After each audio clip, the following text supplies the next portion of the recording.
This Persian thy gods are good to thee. Try yet again, O Captain. Double or quits? No more. I'm not in the vein.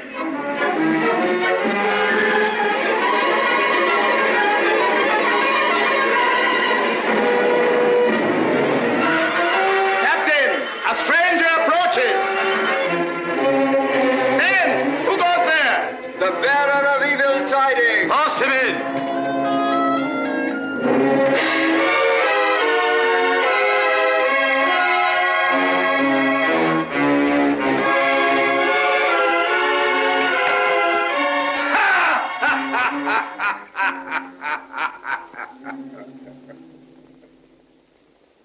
Who art thou that laughest in the house of Cleopatra the queen, and in the teeth of Belzanor, the captain of her guard? I am Belafris, descended from the gods.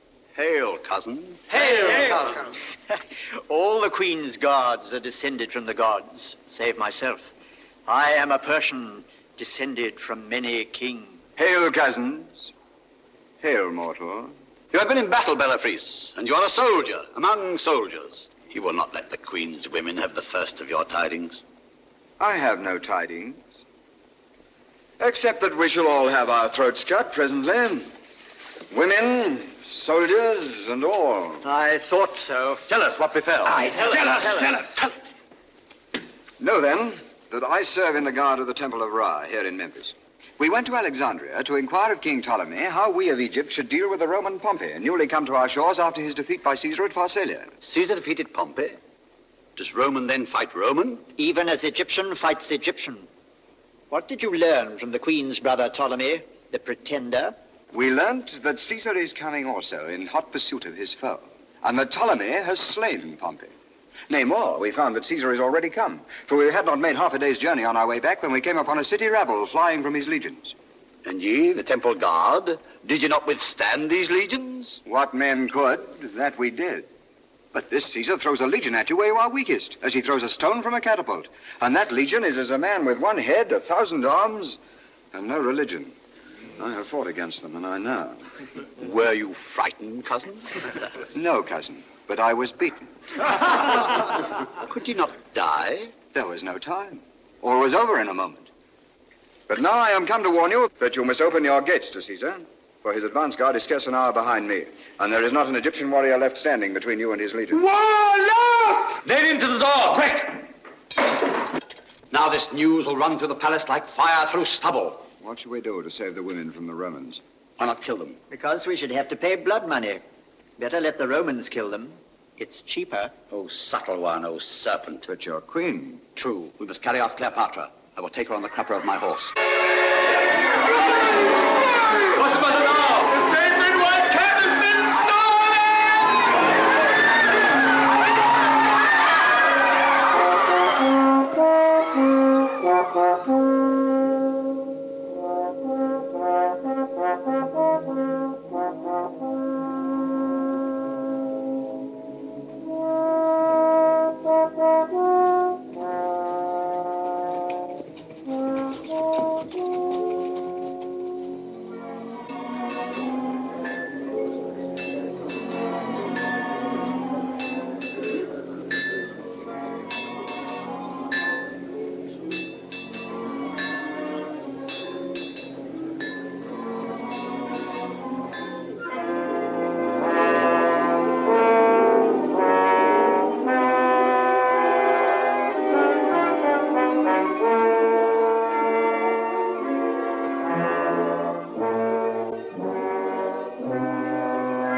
Sphinx.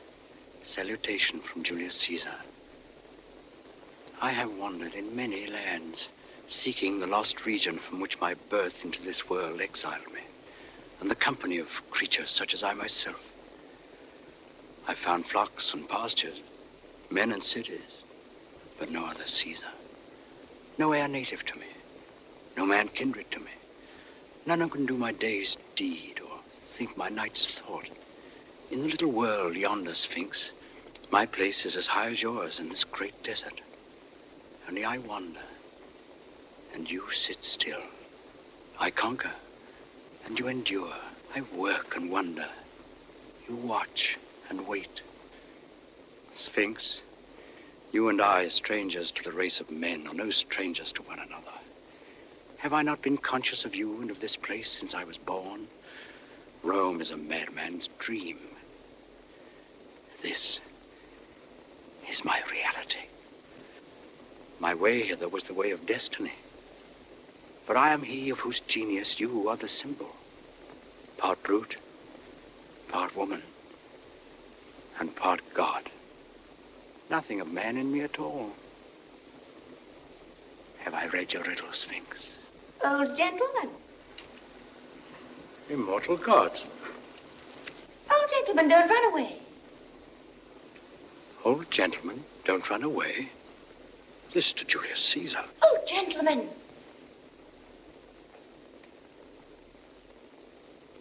Sphinx, you presume on your centuries. I'm younger than you, for your voice is but a girl's voice as yet.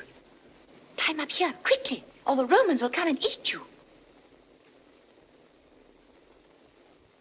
A child at its breast. A divine child. Come up, quickly. You must get up at its side and creep round. Who are you? Cleopatra, Queen of Egypt. Queen of the Gypsies, you mean? You mustn't be disrespectful to me, or the Sphinx will let the Romans eat you. Come up. It's quite cozy here. What a dream. What a magnificent dream. Only let me not wake. Take care. Ah, that's right. Now, sit down. You may have the other paw. It is very powerful and will protect us. But it wouldn't take any notice of me or keep me company. I'm glad you've come. I was very lonely. Did you happen to see a white cat anywhere? Have you lost one? Yes, the sacred white cat. Isn't it dreadful? I brought him here to sacrifice him to the Sphinx. But when we got a little way from the city, a black cat called him, and he jumped out of my arms and ran away to it. Do you think that the black cat can have been my great-great-great-grandmother? Your great-great-great-grandmother? Well, why not? Nothing would surprise me on this night of nights. I think it must have been. My great-great-grandmother's great-grandmother was a black kitten of the sacred white cat.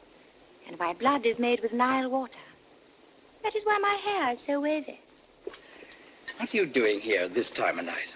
Do you live here? Of course not. I am the queen. And I shall live in the palace of Alexandria when I've killed my brother who drove me out of it. When I'm old enough, I shall do just what I like. I shall be able to poison the slaves and see them wriggle. And pretend to Fatatatita, my nurse, that she's to be put into the fiery furnace. Meanwhile, why are you not at home and in bed? Because the Romans are coming to eat us all. You aren't at home in bed either. Oh, yes, I am. I live in a tent, and I'm now in that tent, fast asleep and dreaming. You suppose I believe you are real, you impossible little dream witch? You are a funny old gentleman. I like you. That spoils the dream. Why don't you dream that I'm young? I wish you were. Only I think I should be more afraid of you. I like men, especially young men with round, strong arms. But I'm afraid of them. You are old and rather wrinkly. But you have a nice voice, and I like to have someone to talk to. Though I think you are a little mad. It is the moon that makes you talk to yourself in that silly way. Oh, you heard that, did you? I was saying my prayers to the great Sphinx.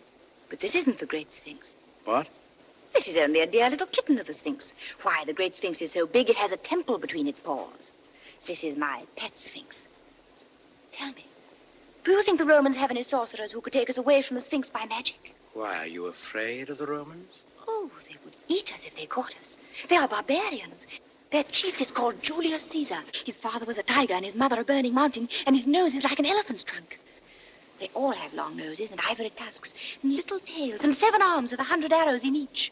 And they live on human flesh. Would you like me to show you a real Roman? No.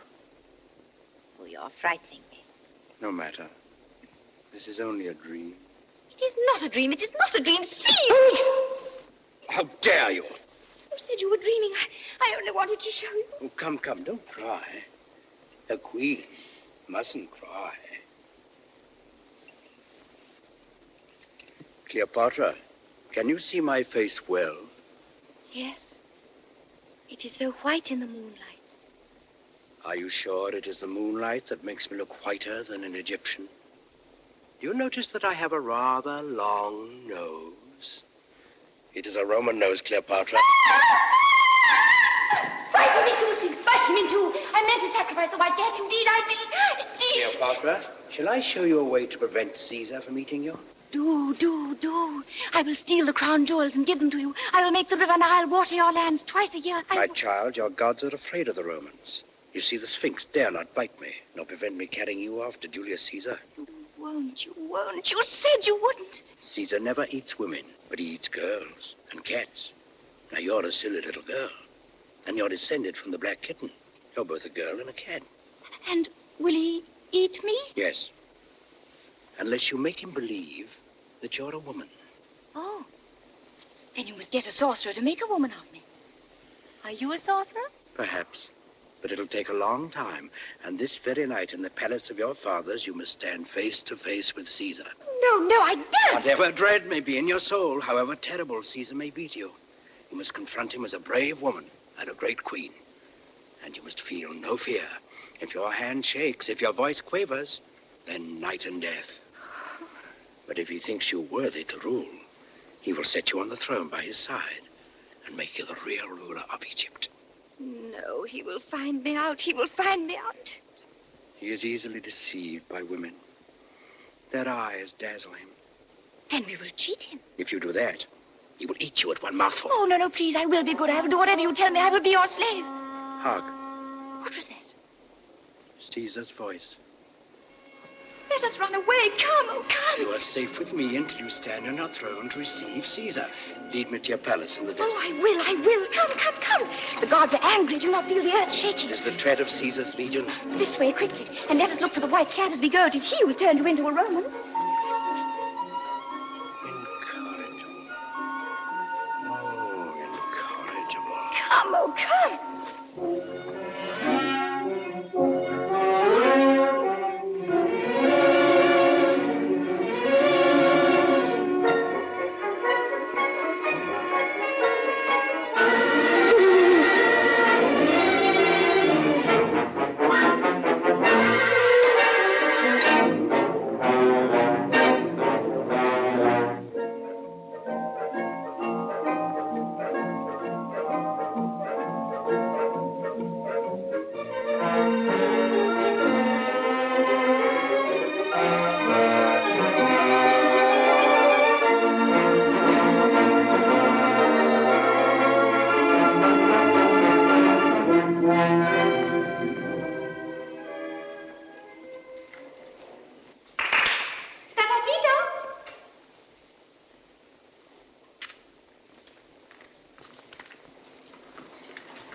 What place is this?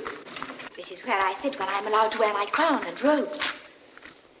Ta-ta-tita!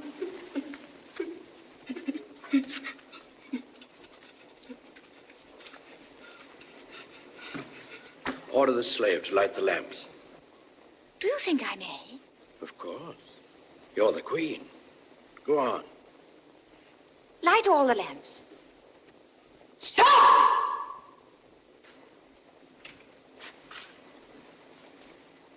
Who is this you have with you? How dare you order the lamps to be lighted without my permission? Who is she? Ta-ta-tita. Chief I nurse. speak to the queen. Be silent. Is this how your servants know their place? Send her away. Do as the queen has bidden. You are the queen. Send her away. Ta-ta-tita, dear. You must go away.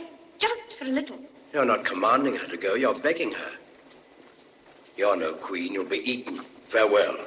No, no, no!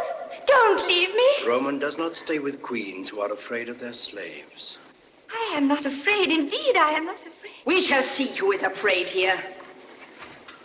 Cleopatra. On your knees, woman. Am I also a child that you dare trifle with me? Slave? Can you cut off a head?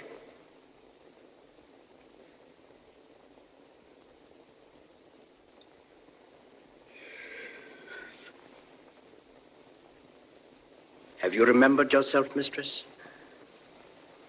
Oh, Queen, forget not thy servant in the days of thy greatness. Go. Be gone. Go away. Give me something to beat her with. So, you scratch kitten, do you? It must be somebody. I will beat him.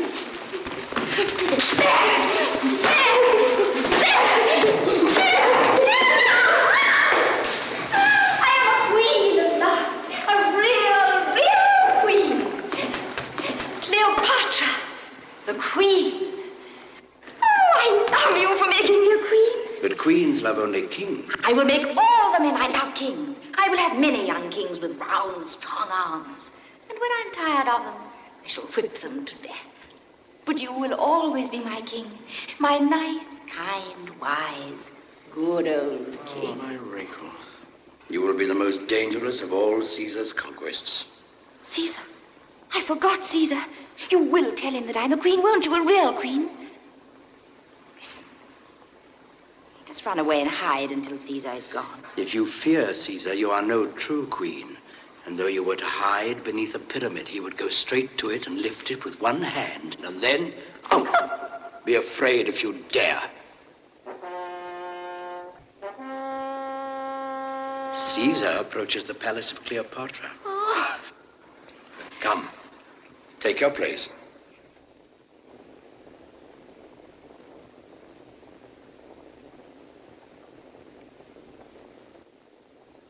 Oh there, Tita Tota.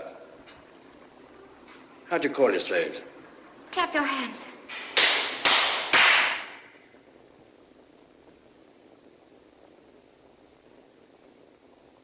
Tota Tita, bring the queen's robes and her crown and her women, and prepare her. Yes, the crown for Tatatita. I shall wear the crown. For whom must the queen put on her state? For a citizen of Rome, a king of kings. How dare you ask questions? Go and do as you are told.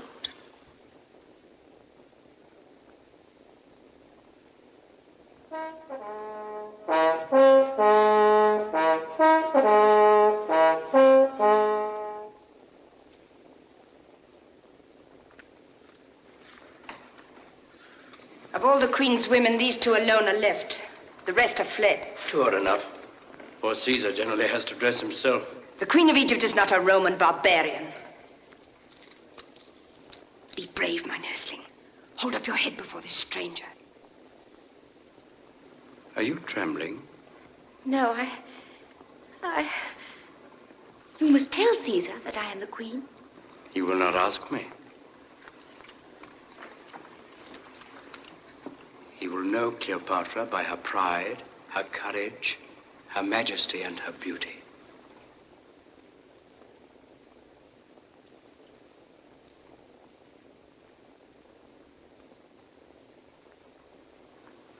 Is it sweet or bitter to be a queen, Cleopatra?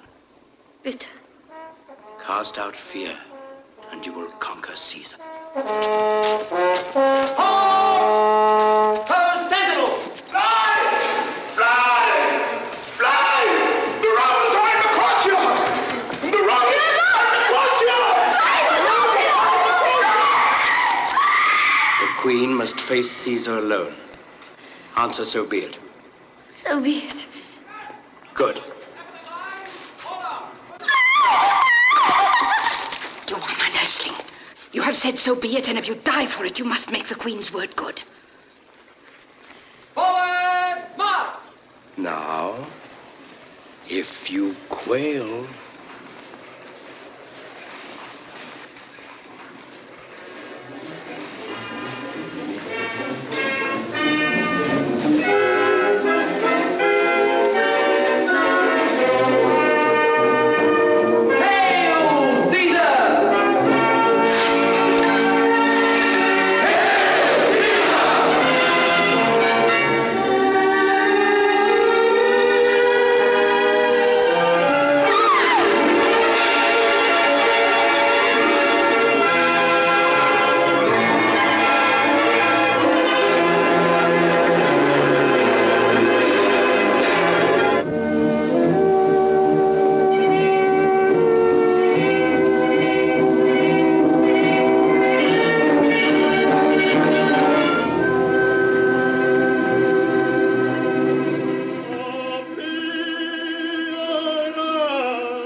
have for our second in command, Rufio.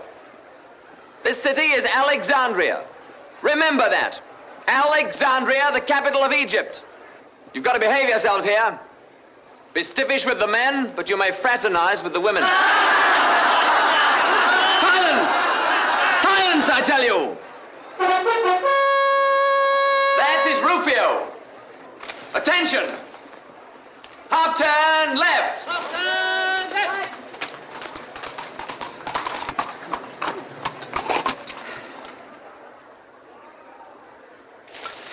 Centurion. Sir. See that building? That's the Royal Palace. Caesar's in there. I'm going now to join him. Keep a platoon of picked men within call. They may be wanted. Picked men, you understand? Yes, sir. What are these Romans? Peasants brought up to scare crows, sons of smiths, millers, and tanners. And are we not nobles, consecrated to arms, descended from the gods? The gods are not always good to their poor relations. Oh, subtle one, oh serpent. 16, 18, 24. Let us wait and take sides with the winner. Ptolemy! Cleopatra! Cleopatra or Ptolemy? The king of Egypt has a word to speak. Please, for the king's word! Take notice of this, all of you. I am the firstborn son of Auletes, the flute blower, who was your king. My sister Berenice drove him from his throne and reigned in his stead. But... The gods would not suffer. Yes, the gods would not suffer. The gods... Impiety. I forget what the gods would not suffer. The king wished to say the gods would not suffer the impiety of his sister to go unpunished. Yes, I remember the rest of it. Therefore the gods sent a stranger, one Mark Antony, a Roman captain of horsemen, across the sands of the desert, and he set my father again upon the throne. And now that my father is dead, my sister Cleopatra would snatch the kingdom from me and reign in my place. But the gods would not suffer. Will not maintain. Oh, yes, will not maintain such iniquity, but with the help of the witch, Patata Tita, she has cast a spell on the Roman Julius Caesar to uphold her false pretense to rule Egypt. Take notice, then, that I will not suffer. That I will not suffer. What is it that I will not suffer now? The king will not suffer a foreigner to take from him the throne of our Egypt. Tell the king, Achilles, how many soldiers and horsemen follow Julius Caesar? But 2 Roman legions, O king, 3,000 soldiers, and scarce 1,000 horsemen.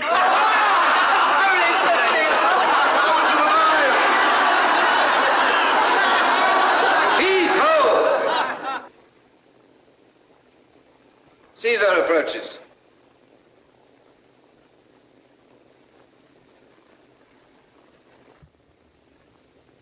The king permits the Roman commander to enter.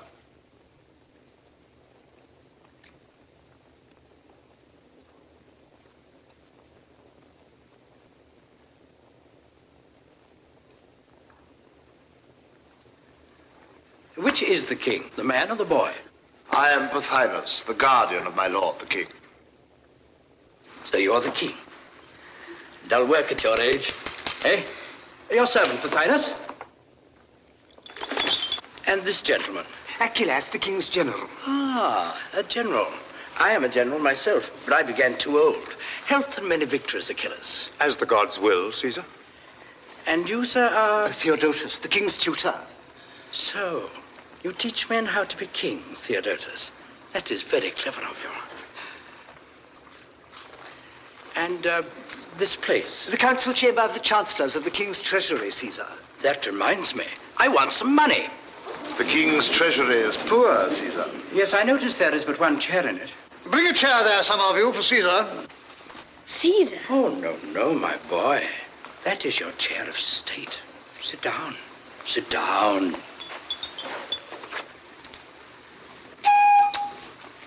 A chair for Caesar.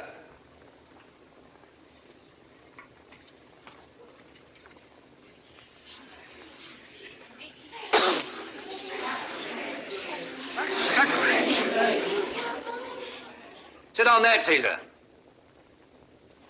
Oh, I forgot. I had not made my companions known to you, Pothinus. This gentleman is Rufio, my comrade in arms. This is Britanus, my secretary. Oh, no. He is an islander from the western end of the world.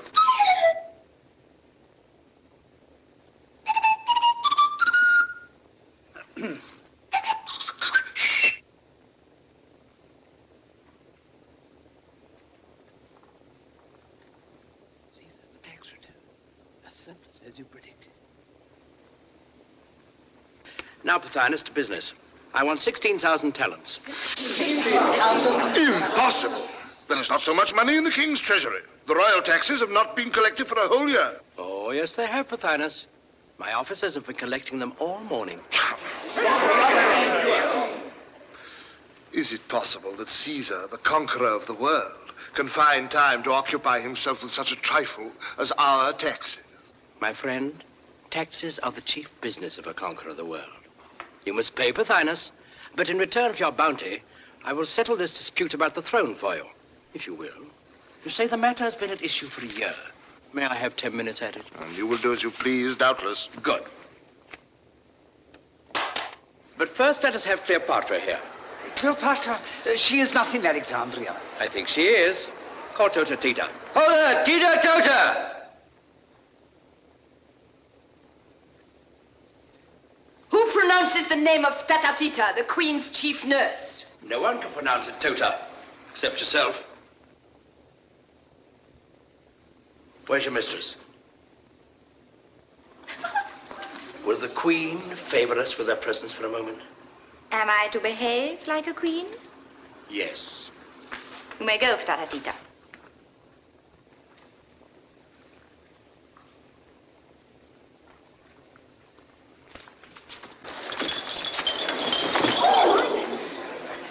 Caesar, this is how she treats me always. If I am king, why is she allowed to take everything from me? You are not to be king, you little crybaby. You are to be eaten by the Romans. Come here, my boy, and stand by me.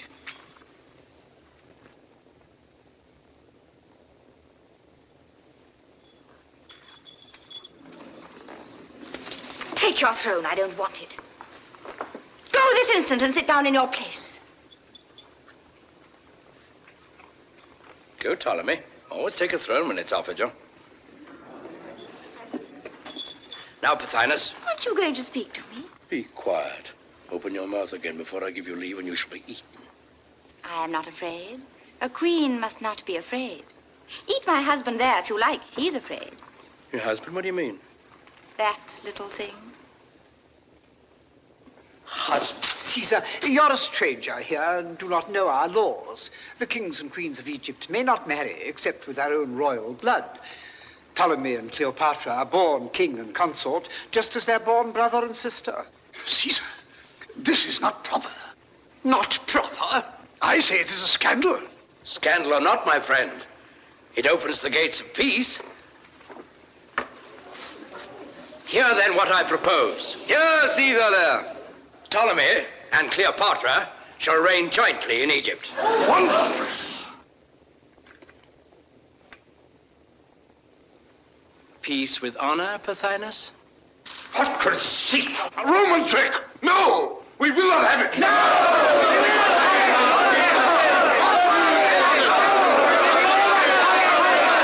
Caesar, be honest! The money you are demanding is the price of our freedom.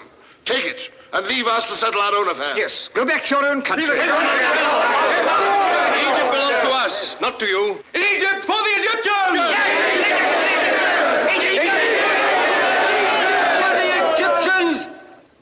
Do you forget there's a Roman army of occupation here, left by Aulus Gabinius when he set up your toy king for you? And now, under my command, I am the Roman general here, Caesar. And also the Egyptian general, eh? That is so, Caesar. So you can make war on the Egyptians in the name of Rome, and on the Romans, on me, if necessary, in the name of Egypt. That is so, Caesar. And which side are you on at present, if I may presume to ask, General? On the side of the right and of the gods. How many men have you? That will appear when I take the field. Are your men Romans? If not, it doesn't matter how many there are. Insolent! We shall see, my friends. voice. It is useless to try to bluff us, Rufio. Caesar has been defeated before, and he may be defeated again. What can you do with 4,000 men? And what will you do without money? Away with you! Go back to your den.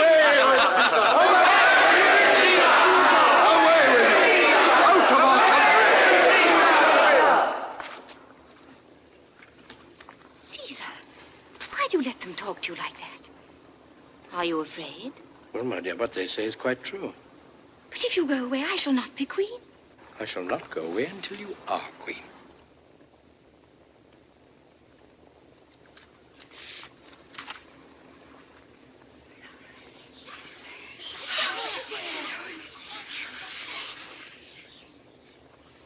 Achilles, if you are not a fool, you will take that girl while she is under your hand.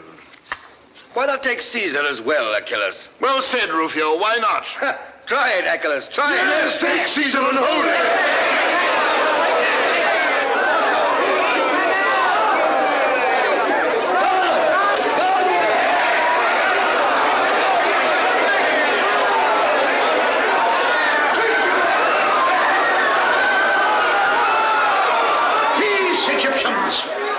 You are Caesar's prisoners.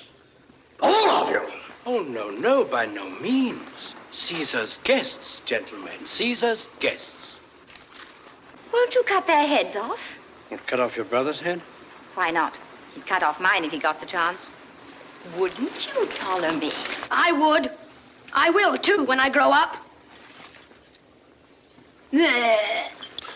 Caesar, if you attempt to detain us... You will succeed, Egyptian. Make up your mind to that. The road to Rome is open, and you shall travel it, if Caesar chooses. I could do no less, Pothinus, to secure the retreat of my own soldiers. I am accountable for every life among them. I am the king's guardian. I stand on my right here. Where is your right? It is in Rufio's scabbard, my friend. I may not be able to keep it there much longer. And this is Roman justice. Not Roman gratitude, I hope. Is Caesar's life of so little account to him that he forgets that we have saved it? My life, is that all? Your life, your laurels, your future. I can call a witness to prove that but for us, the Roman army of occupation led by Pompey, the greatest soldier in the world, would now have Caesar at its mercy. Ho there, Lucius Septimius! Come forth and testify before Caesar. No. Yes, I say. Let the military tribune bear witness. Lucius Septimius!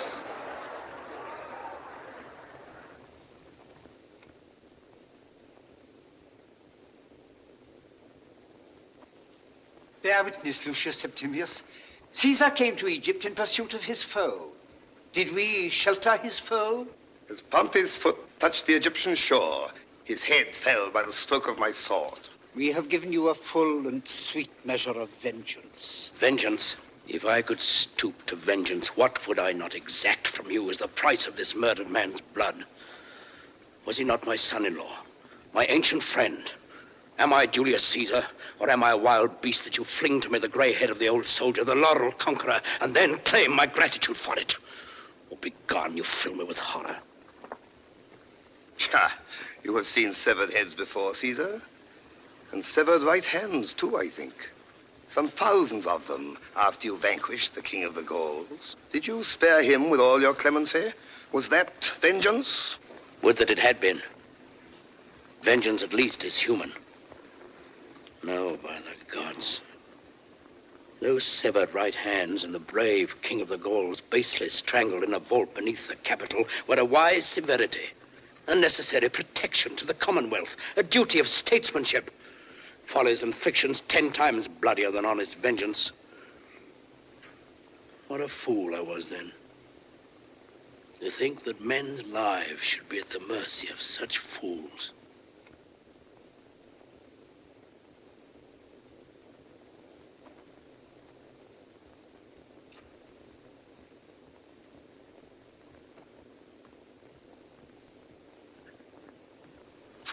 Lucius Septimius, pardon me. Why should the slayer of the king of the Gauls rebuke the slayer of Pompey? You are free to go, all here in this palace. Free? Achilles, his army, renegades and all? Free, Rufio. Lucius Septimius, you're free to go with the rest. Or stay if you will, and I'll find a place for you in my service. The odds are against you, Caesar. I go.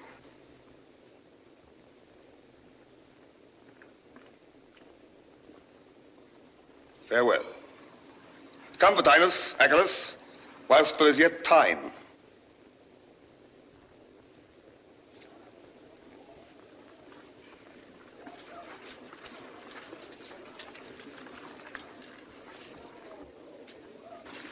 You suppose he'd let us go if he had our heads in his hands? Caesar, this is not good sense. Your duty to Rome demands that her enemies should be prevented from doing further mischief. It's no use talking to him, Britannicus. You may save your breath to cool your porridge. But mark this, Caesar. Clemency is very well for you. What is it for your soldiers who have to fight tomorrow the men you spared yesterday? You may give what orders you please, but I, for one, will take no prisoners. I'll kill my enemies in the field. Then I shall never have to fight them again. Now, with your leave, I'll see these gentry off the premises. What? Have they left the boy alone? Shame, shame. Come, Your Majesty.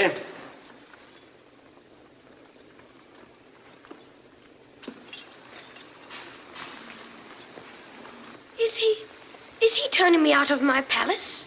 You're welcome to stay if you wish. Go, my boy, I'll not harm you. But you'll be safer away among your friends. Here you're in the lion's mouth. It's not the lion I fear, but the jackal. Brave boy. Little silly. You think that very clever. Britannicus, attend the king. Give him in charge of that Pothinus fellow.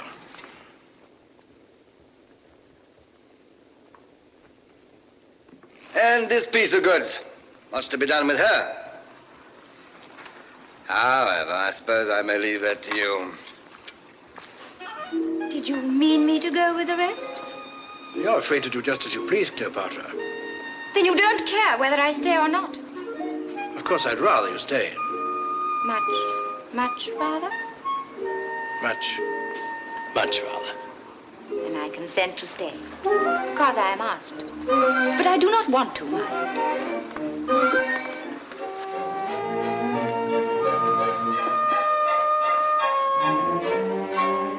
That is quite understood. Tota Tita! My name is not Tota Tita. It is Tata Tita. Well, Fata Fita will forgive the erring tongue of a Roman. Tota, the Queen will hold state here in Alexandria, engage women to attend upon her, and do all that is needful. Am I then the mistress of the Queen's household? No. I am mistress of the Queen's household. Go and do as you are told, or I will have you thrown into the Nile this very afternoon to poison the poor crocodiles. Oh, no, no, no. Oh, yes, yes, yes. You are very sentimental, Caesar. But you are clever. And if you do as I tell you, you will soon learn how to govern.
Your barley water, Caesar.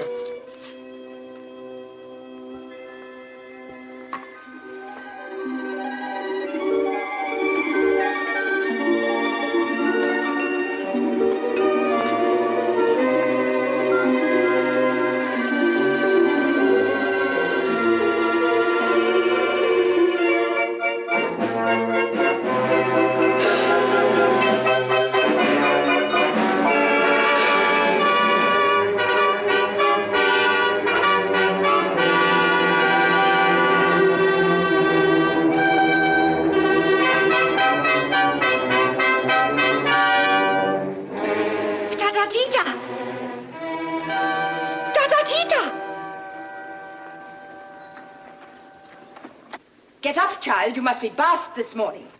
No. I had my month's bath the day before yesterday. In future, you must have a bath every day. No, I should die of it. You must. Your life is changed. You are still my child, but to all others, you are now a grown woman and a queen. Yes, I am a queen. Tata, what will Caesar do with me? Ask rather what you will do with him. Oh, my child, you have charmed him. You are safe, you are powerful. I will guide you until you learn how to guide yourself. Fear nothing. Who could fear Caesar? He is not great and terrible. He's only an elderly gentleman, rather sad-looking and wrinkled, but very kind. He is a magician. And magicians can change their shapes as they please. Everything about him is magical. He would not sleep in the golden chamber, but made his soldiers bring a bare stretcher from the camp and put it in his study. Even then he did not sleep in it, but sat up working like a slave all night. Yet everyone obeys him as if he were a god. I think he is a god in disguise, for he has changed your nature, has he not? Oh, yes, he has. That is true. Tata, before he came, I was afraid of you more than anyone else on earth. And now, I'm not afraid of you at all. Tell me, what must I do to begin with now that I'm really a queen? You must begin by having a bath every day. Come, child, and get it over. You will soon get used to it and love it. Never. It is too dreadful. Oh, well, if I must be washed again so soon for Tata, it must be a scented bath. Have you scented it? No, Caesar hates perfumes. And if you redden your lips, he will not kiss you. Come on.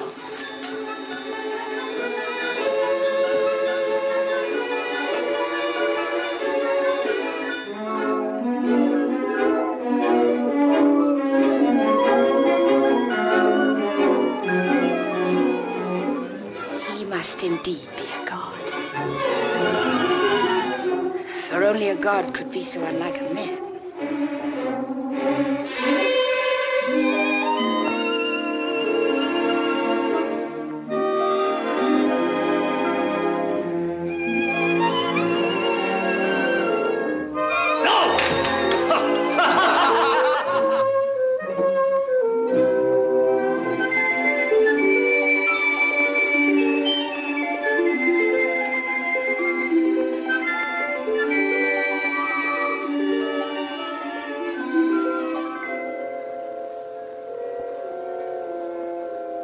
Cleopatra, I really think I must eat you after all.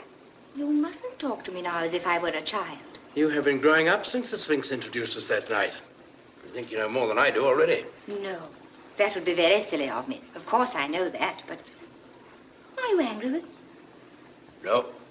Then why are you so thoughtful? I have work to do. Work? What nonsense! You must remember you are a king now. I've made you one. Kings don't work. And who told you that, little kitten, eh? My father was king of Egypt, and he never worked. Well, he lost his throne. And how did he get it back again? I will tell you. A beautiful young man with strong, round arms came over the desert with many horsemen and gave my father back his throne. I was only 12 then. Oh, I wish he would come again now that I am a queen. I would make him my husband. It might be managed, perhaps. For it was I who sent that beautiful young man to help your father. You know him? Has he come with you? Oh, I wish he had. I wish he had.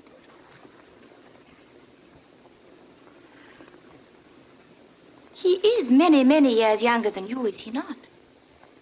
He is somewhat younger. Would he be my husband, do you think, if I asked him? Very likely. But I shouldn't like to ask him. Could you not persuade him to ask me without knowing that I wanted him to? My poor child. Why do you say that as if you were sorry for me? Does he love anyone else? I'm afraid so. Then I shall not be his first love. Not quite the first. He is greatly admired by women. Oh, I wish I could be the first. But if he loves me, I will make him kill all the rest. Tell me, is he still beautiful? Do his round, strong arms shine in the sun like marble? He is in excellent condition, considering how much he eats and drinks. Oh! You mustn't say common earthly things about him. I love him. He is a god. What is his name? His name is Mark Antony. Mark Antony. Mark Antony. Mark Antony. What a beautiful name. Oh, I love you for sending him to help my father. You must run away for a little and send my secretary to... No. I want to stay and hear you talk about Mark Antony. But if I don't get to work, Pothinus and the rest of them will cut us off from the harbor, and then the road to Rome will be blocked. No matter. I don't want you to go back to Rome. But you want Mark Antony to come from it? Oh, yes, I forgot. Go quickly, Caesar, and keep the way over the sea open for my Mark Antony.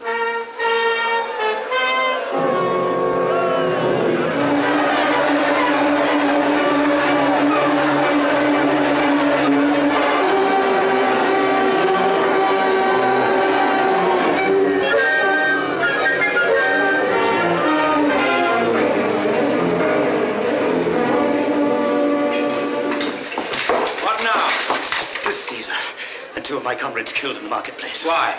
There's an army come to Alexandria, calling itself the Roman army. The Roman army of occupation. Commanded by one Achilles. Well? The citizens rose against us when the army entered the gates. They set upon us. I cut my way out. Good, I'm glad to see you alive. Rufio, we're besieged. What, already? Caesar!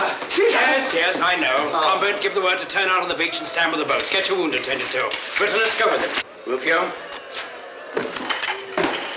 We have some ships in the West Harbor. Burn them. Burn them? Take every boat we have in the East Harbor and seize the Pharos, that island with the lighthouse. Leave half our men behind to hold the beach and the quay outside this palace. That's the way home to Rome. For the rest, Egypt for the Egyptians. Well, you know best, I suppose. That all? That's all.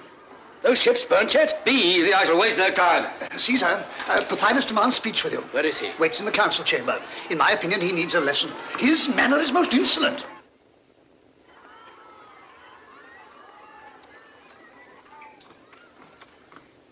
Well, Pothinus? I have brought you our ultimatum, Caesar. Ultimatum? The door was open.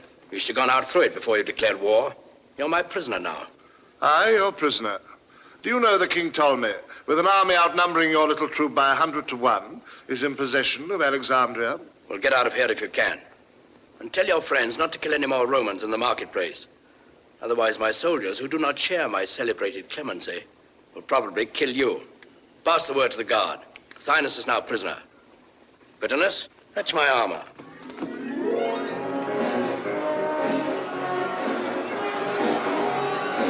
Caesar! Caesar!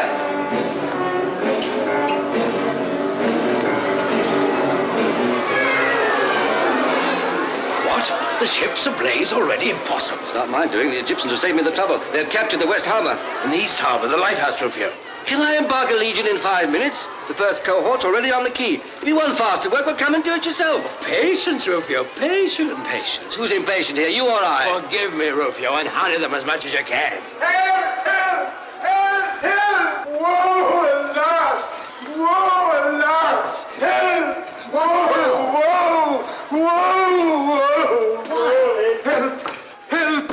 Help! Who is slain? Slain, worst of the death of 10,000 men. Loss irreparable to mankind. What's happened, man? The fire has spread from your ships. The library of Alexandria is in flames. Is that all, Rufio? Is Britannicus asleep? I sent him for my armor an hour ago. Britannicus! Britannicus! Britannicus! Caesar, will you go down to posterity as a barbarous soldier, too ignorant to know the value of books? Theodotus, I'm an author myself. Good.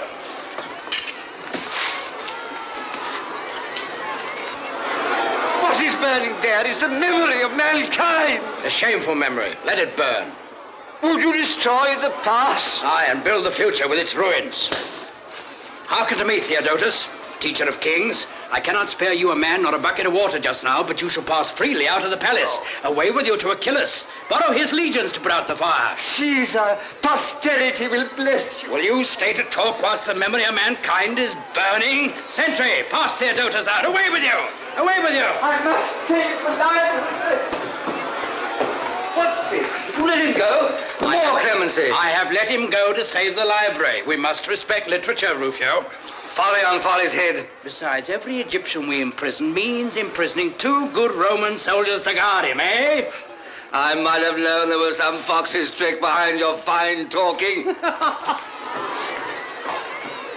All ready there! All ready! We wait for Caesar! Tell them Caesar's coming. The rogues. Oh, Caesar's guard there. Push off. All except the longboat. Stand by it to embark.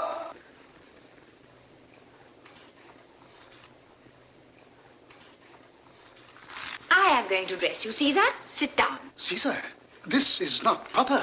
These Roman helmets are so becoming.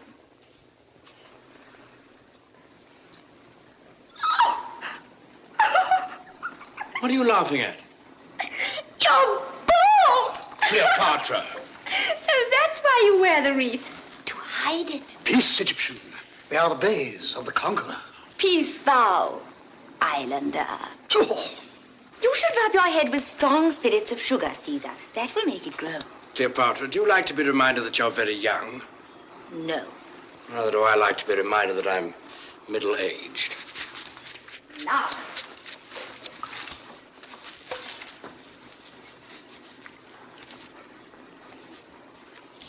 Oh, how nice. You look only about 50 in it. You mustn't speak in that manner to Caesar. Is it true that when Caesar caught you on that island, you were painted all over blue? Blue is the color worn by all Britons of good standing. In war, we stain our bodies blue, so that though our enemies may strip us of our clothes and our lives, they cannot strip us of our respectability. Let me hang this on.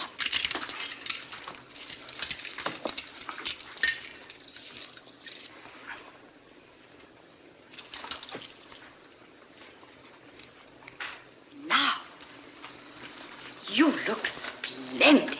Now, Caesar, have you done talking? The longboat awaits you. The others race to the lighthouse. Is this well set today, Britannicus? At Pharsalia, it was as blunt as a barrel hoop. It'll split one of the Egyptians' hairs today, Caesar. I've said it myself.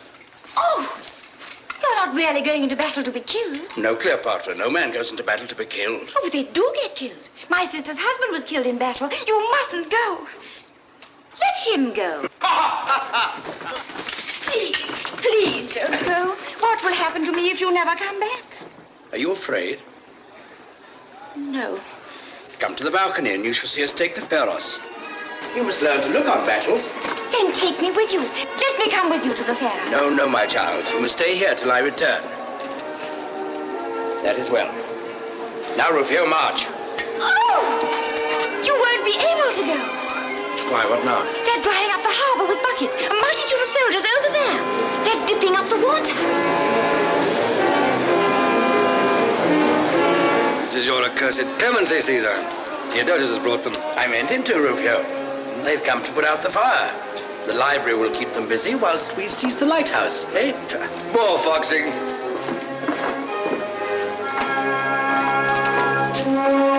Caesar! Cleopatra, if all goes well, I shall be back this evening.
Centurion, I am Apollodorus, the Sicilian.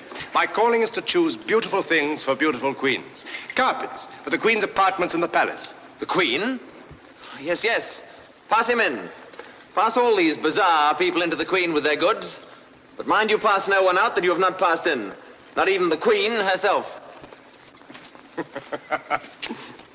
I have brought my caravan past 3 sentinels, all so busy staring at the lighthouse that not one of them challenged me. Is this your Roman discipline? We're not here to watch the land, but the sea. Who's this piece of Egyptian crockery? Apollodorus, rebuke this Roman dog, and bid him bridle his tongue in the presence of the mistress of the queen's household. This is a great lady who stands high with Caesar. Tita!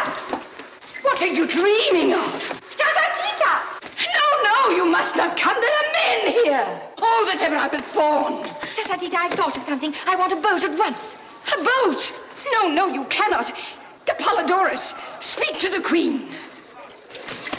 Beautiful queen, I am Apollodorus, a Sicilian, your servant from the bazaar. I have no time for carpets today. Get me a boat. You cannot go on the water except in the royal barge. Royalty of Tatatita lies not in the barge, but in the queen.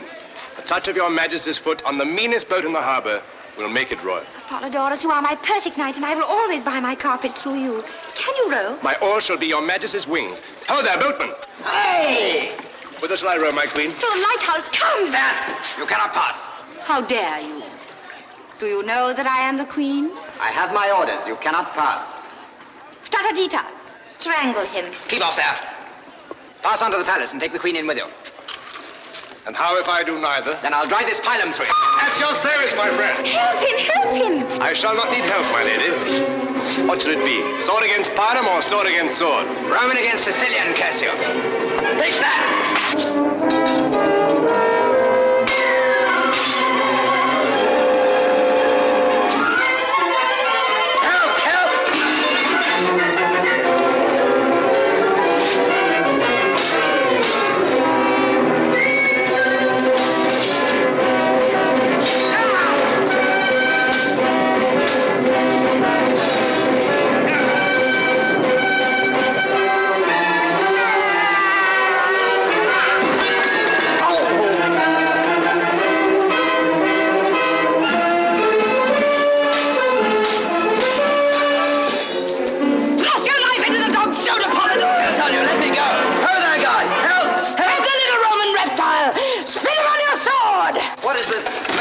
Soldier. This old woman's dangerous. She's as strong as 3 men. Centurion, he would have slain the queen. So I would sooner than let her pass. Cleopatra, I am loath to offend you, but without Caesar's express orders, I dare not let you pass beyond the Roman lines.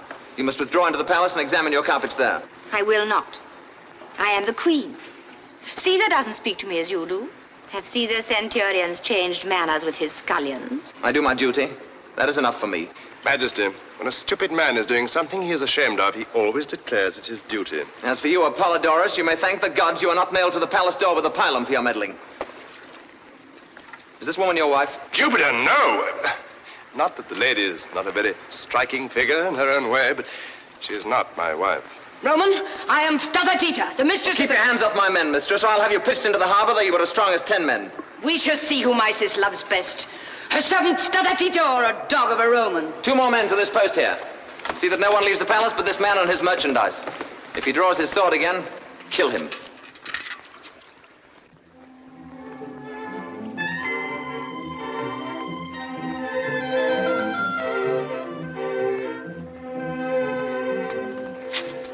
Get about your business.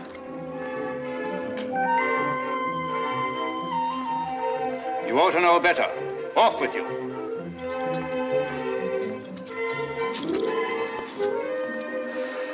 Do not tantalize a poor man. Well, the queens, the centurion is still at hand. The Roman soldiers are incorruptible when their officers are looking. I shall have to carry your word to Caesar. Are these carpets very heavy? It matters not how heavy. There are plenty of porters. How do they put them into the boats? Do they throw them down? Not into the small boats, Majesty. It would sink them. Not into that man's boat, for instance. No, too small. But you can take a carpet to Caesar in it if I send one. Assuredly. And you will have it carried gently down the steps and take great care of it. Great care.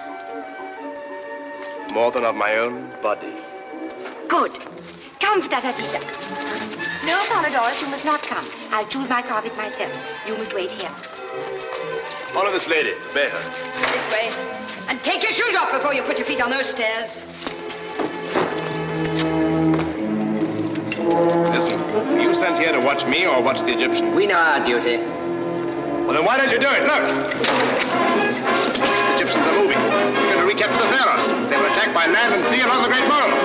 Stay yourselves, the hunt is up!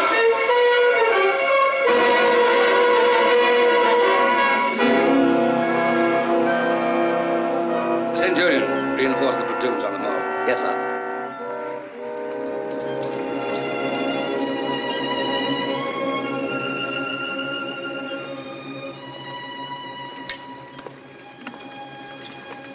Rufio, this has been a mad expedition. We shall be beaten.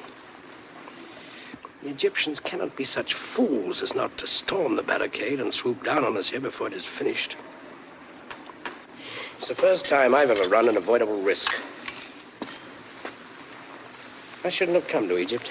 An hour ago, you were all for victory. Yes, I was a fool. Rash, Rufio. Boyish. Boys, got a bit of it. Yeah. What are these for? Eat. That's what's the matter with you. When a man comes to your age, he runs down before the midday meal. Want to eat and drink. And take another look at our chances. My age? Yes, I'm an old man. Worn out now. Quite true, Rufio. Now, Achilles is still in his prime. Ptolemy is a boy. Well, every dog has his day. I've had mine. I cannot complain. These dates aren't bad, Rufio. That's my old Caesar. It's a great war. Now we've got rid of the women.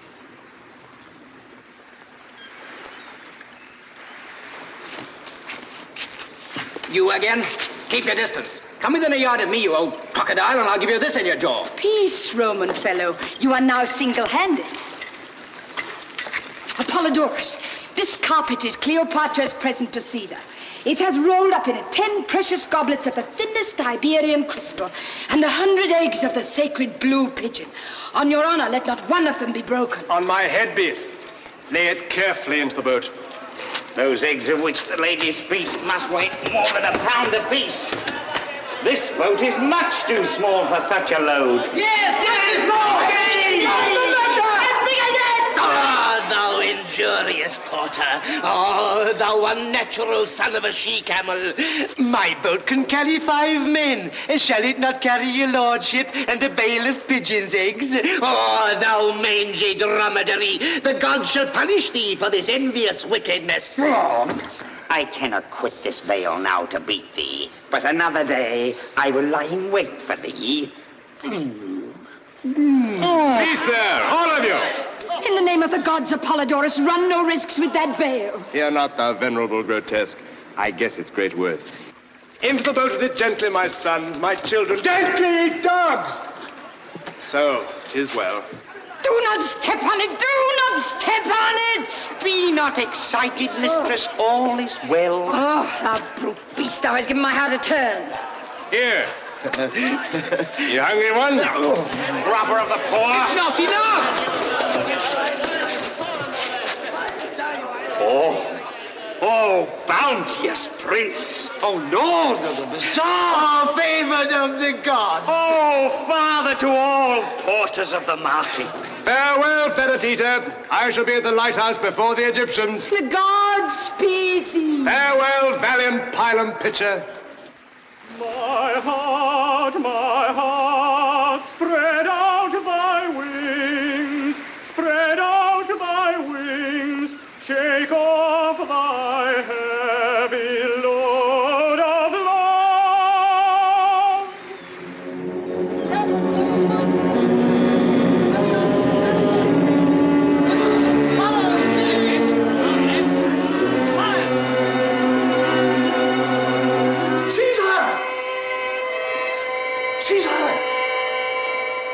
Caesar, our brave mariners have captured a treasure. Our enemies are delivered into our hands. In that bag? Wait till you hear, Caesar. This bag contains all the letters that have passed between our enemies. Well? Well, we shall now know who your foes are. The name of every man who's plotted against you since you crossed the Rubicon may be in these papers, for all we know. Put them in the fire. Put them? In the fire. Would you have me waste years of my life condemning men who'll be my friends when I prove that my friendship is worth more than that of my enemies? But your honor, the honor of Rome. I do not make human sacrifices to my honor as your druids do. Since you won't burn them, at least I can drown them. Caesar, this is mere eccentricity. Are all traitors to be allowed to go free for the sake of a paradox? Caesar, when the islanders finish preaching, call me again. Oh, Caesar, my great master. If only I could persuade you to regard life seriously as men do in my country. Do they truly do so, Britannicus? Well, have you not been there? Have you not seen them? What Briton speaks as you do in your moments of levity? What Briton neglects to attend the services at the sacred grove? What Briton wears clothes of many colors as you do, instead of plain blue, as all solid, well-esteemed men should? These are moral questions with us. Well, well, my friend, someday I shall settle down and wear a blue toga, perhaps. Meanwhile, I must get on as best I can in my flippant Roman way. What now? Hail! What is this? Who are you? How did you come here? Calm yourself, my friend. I'm not going to eat you. Hail, great Caesar! I am Apollodorus, a Sicilian, an artist. An artist? A vagabond? Peace, Mayor. Apollodorus is a famous patrician amateur. And I crave the gentleman's pardon. I understood him to say he was a professional.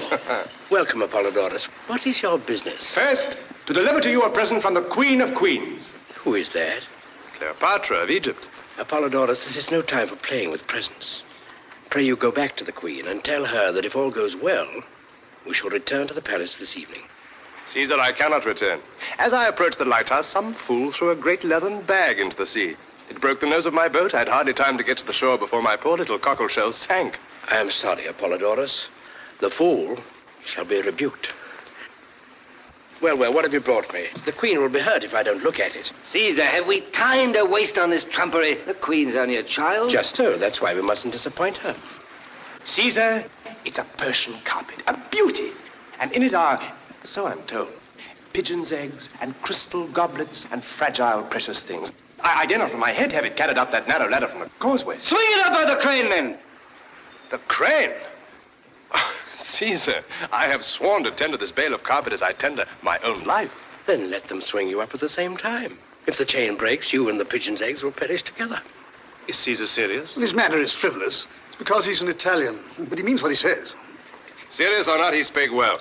Give me a squad of soldiers to work the crane. No, it's worked by an elderly Tyrian and his son. A well-conducted youth of 14.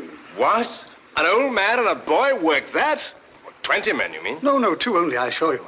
They have counterweights and a machine with boiling water, which I don't understand. So it isn't a British design. Leave the crane to me. Go and await the descent of the chain. Good. You will see me presently there, rising like the sun with my treasure. Are you really going to wait here for this foolery, Caesar? Why not?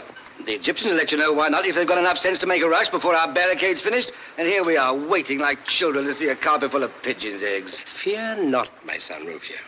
When the first Egyptian takes his first step along the mole, the alarm will sound. And we too will reach the barricade before the Egyptians. We too, Rufio. I, an old man, and you, his biggest boy. And the old man will get there first. I wish I had some more of those dates.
Let Caesar see.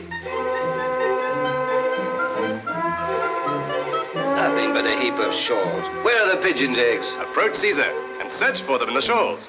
Treachery. Stand back, Caesar. I saw the shawls move. There's something alive in there. Oh, it's a serpent. Yeah, Caesar thrust his hand in where the serpent moves. Treacherous dog. Peace, put up your swords. Apollodorus, your serpent seems to breathe very regularly. Why, this is a pretty little snake. Let's have the rest of you. I'm smothered.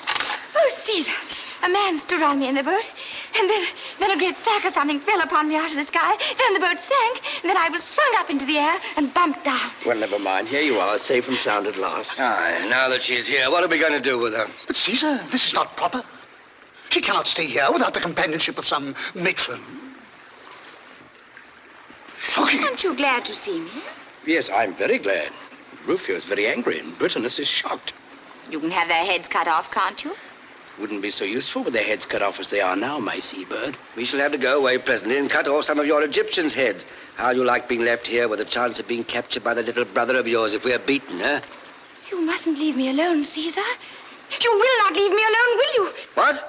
Not when the trumpet sounds and all our lives depend upon Caesar being at the barricade before the Egyptians, eh? Let them lose their lives. They are only soldiers. Cleopatra, when that trumpet sounds, we must take every man his life in his hands and throw it in the face of death. And of my soldiers who have trusted me, there's not one whose hand I shall not hold more sacred than your head. Polydorus, take her back to the palace. By a dolphin, Caesar, to cross the seas with young ladies on my back. My boat is sunk. Yours are either at the barricade or have returned to the city. Doesn't matter. I will not go back. Nobody cares for me. Oh, Cleopatra. You want me to be killed. My poor child, your life matters little here to anyone but yourself. Come, Rufio. Caesar, do not leave me. Caesar, we are cut off. The Egyptians have landed from the western harbor between us and the barricade. Rufio, my men of the barricade are lost. I've murdered them. Aye, that's what comes of fooling with this girl here.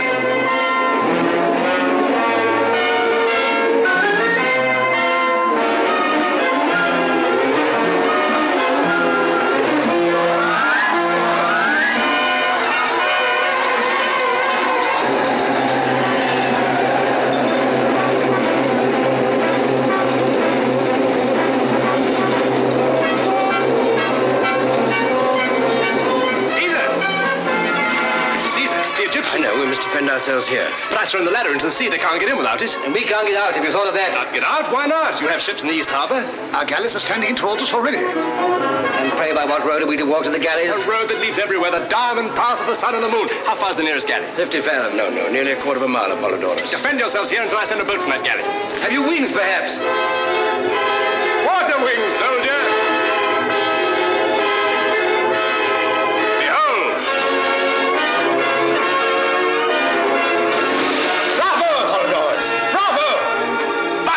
I will do that too. Prisoners. Are you mad? You shall not. Why not? Can I not swim as well as he? Can an old fool dive and swim like a young one? Old? Rufio, you forget yourself. I'll race into the galley for a week's pay, Father Rufio. Me! What is to become of me? I'll carry you on my back to the galley like a dolphin. Rufio, when you see me rise to the surface, throw her in. No, I shall be drowned. And then in with you after her, both of you. Caesar, I am a man and a Briton, not a fish. I must have a boat. I can't swim. Neither can I. Stay here then, Britannicus, until I recapture the lighthouse. I'll not forget you. Now, Rufio, have you made up your mind to this folly? Egyptians have made it up for me, and mind where you jump. I don't want you in the small of my back as I come up. One last word, Caesar. Do not let yourself be seen in the more fashionable part of Alexandria until you've changed your clothes. Oh, Apollodorus! The fight is on the blue above! Is purple on the green below! Let me see! He'll be drowned!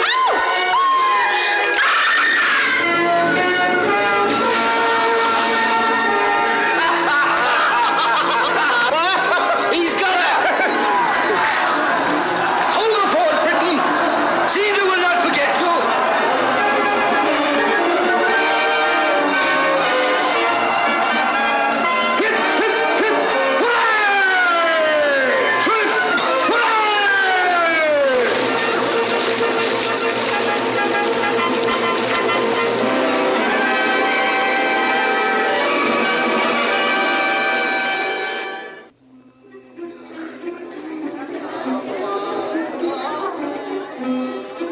Another royal banquet? In Caesar's honor?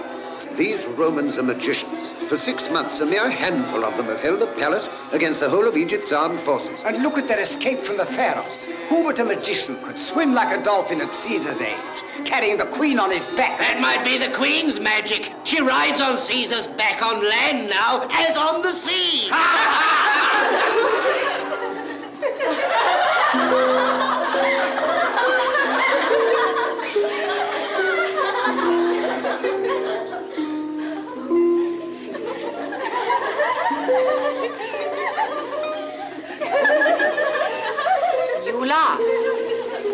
Take care.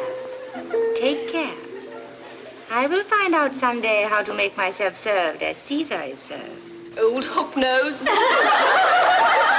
Silence! Do you know why I allow you all to chatter impertinently just as you please, instead of treating you as Patata Tita would treat you if she were queen? Because you try to imitate Caesar in everything. And he lets everyone say what they please to him. No.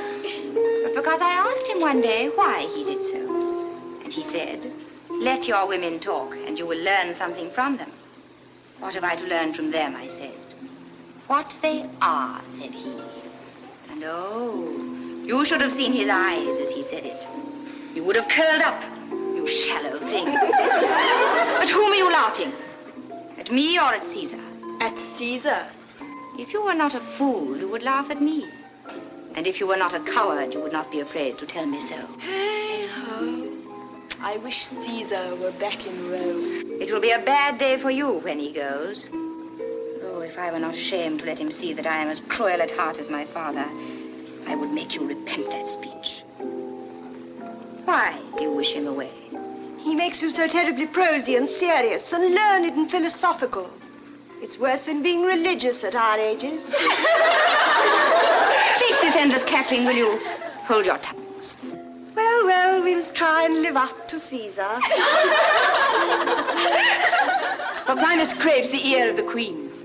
I suppose he has bribed you to admit him to me? Now, by my father's gods. Have I not told you not to deny things? You all sell audiences to the queen, as if I saw whom you please and not whom I please. Go, take the bribe and bring in Pothinus. But don't answer me. Go.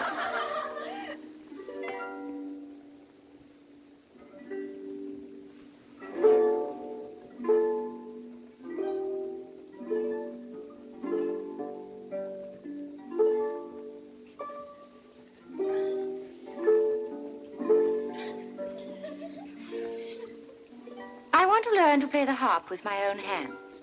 Caesar loves music. Can you teach me? Assuredly. I and no one else can teach the Queen. All other teachers are quacks. I have exposed them repeatedly. Good, you shall teach me. How long will it take? Not very long, only 4 years. Your Majesty must first become proficient in the philosophy of Pythagoras, and then... Has she become proficient in the philosophy of Pythagoras? Oh, she is but a slave. She learns as a dog learns. Well, then, I will learn as a dog learns, for she plays better than you. You shall give me a lesson every day for a fortnight. After that, whenever I strike a false note, you shall be flogged. If I strike so many that there is no time to flog you, you shall be thrown into the Nile to feed the crocodiles. Give the girl a gold piece and send them away. Yeah, but true art cannot be thus forced. What is this? Answering the Queen, forsooth, out with you.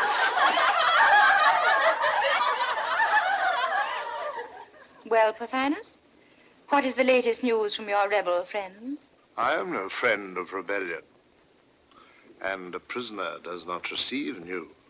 You are no more a prisoner than I am, than Caesar is.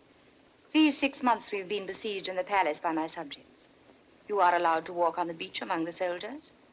Can I go further myself? Or can Caesar?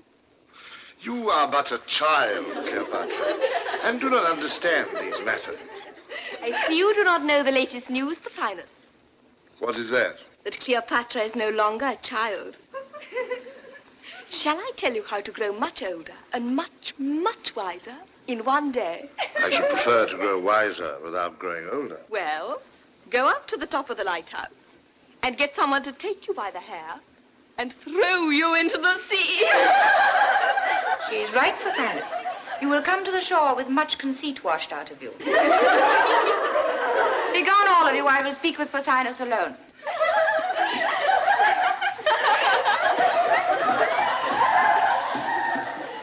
What are you waiting for? It is not meet that the Queen remain alone. Mustn't I sacrifice you to your father's gods, Patata Tita, to teach you that I am Queen of Egypt and not you? You are like the rest of them. You want to be what these Romans call a new woman. Now, Pothinus, why did you bribe Patata Tita to bring you hither? Cleopatra, what they tell me is true. You are changed. Do you speak with Caesar every day for 6 months, and you will be changed? It is common talk that you are infatuated with this old man. Infatuated? What does that mean? Made foolish, is it not? Oh, no, I wish I were. Wish that you were made foolish? How so? When I was foolish, I did what I liked. Now that Caesar has made me wise, it is no use my liking or disliking. I do what must be done and have no time to attend to myself. This is not happiness, but it is greatness. I think if Caesar were gone, I could govern the Egyptians. Cleopatra, this may be the vanity of youth. No, no, it is not that I am so clever, but that the others are so stupid. Truly, that is the great secret. Now, tell me what you came to say. Nothing. Nothing? At least to beg for my liberty, that is all. For that you would have knelt to Caesar. No, Pothinus. You came with some plan that depended on Cleopatra being a little nursery kitten. Now that Cleopatra is a queen, your plan is upset. Is Cleopatra then indeed a queen, and no longer Caesar's prisoner and slave? Pothinus, we are all Caesar's slaves. All we in this land of Egypt, whether we will or no. And she who is wise enough to know this will reign when Caesar departs. You harp on Caesar's departure. What if I do? Does he not love you? Love me? Pothinus, Caesar loves no one. He makes friends with everyone as he does with dogs and children. His kindness to me is a wonder.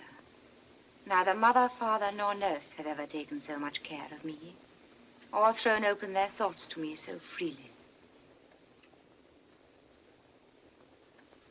But how can you be sure that he does not love you as men love women? Because I cannot make him jealous. I have tried.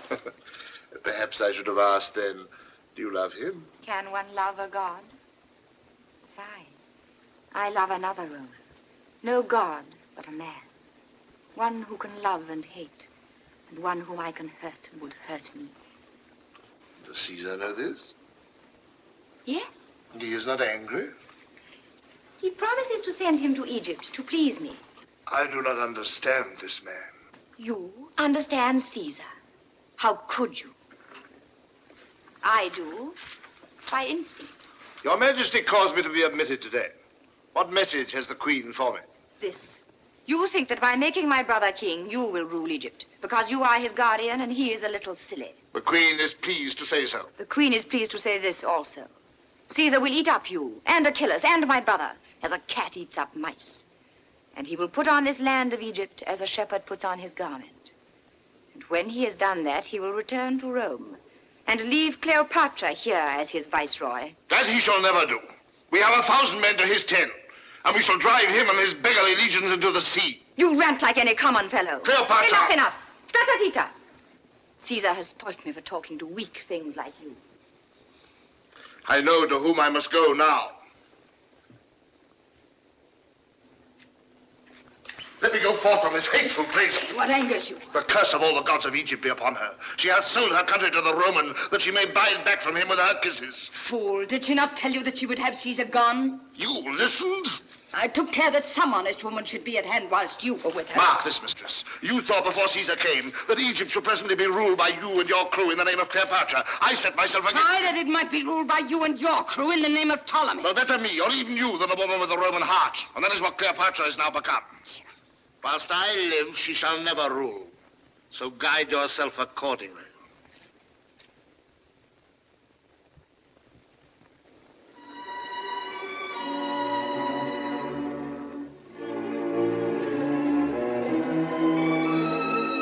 Wait here. Here, Your Excellency.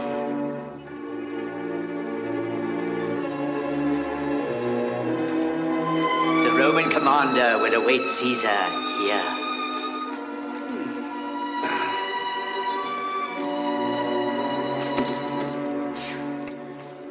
That was a climb.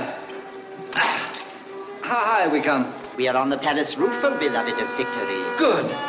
And the beloved of victory has no more stairs to get up. Caesar approaches.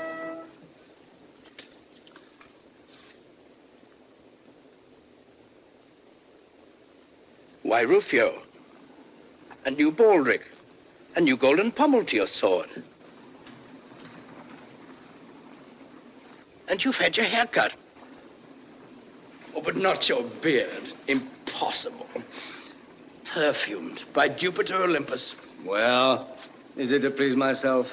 No, Rufio, my son, but to please me, to celebrate my birthday. Your birthday. You always have a birthday when there's a pretty girl to be flattered or an ambassador to be conciliated. Rufio. Oh, we had 7 of them in 10 months last year. Alas, Rufio, I shall never break myself of these petty deceits. Have you noticed I'm before my time? Ah, I thought that meant something. What is it? Pothinus wants to speak to you. I advise you to see him. There's some plotting going on here among the women. Who is Pothinus? Oh, yes. Has he not escaped? No. Why not? Have I not told you always to let prisoners escape unless there are special orders to the contrary? Are there not enough mouths to be fed without his? Yes, and if you'd have a little sense and let me cut his throat, you'd save his rations. Anyway, he won't escape. He prefers to stay and spy on us. And you want me to see him? Oh, I don't want anything. I dare say you'll do what you like. Don't put it on me. Well.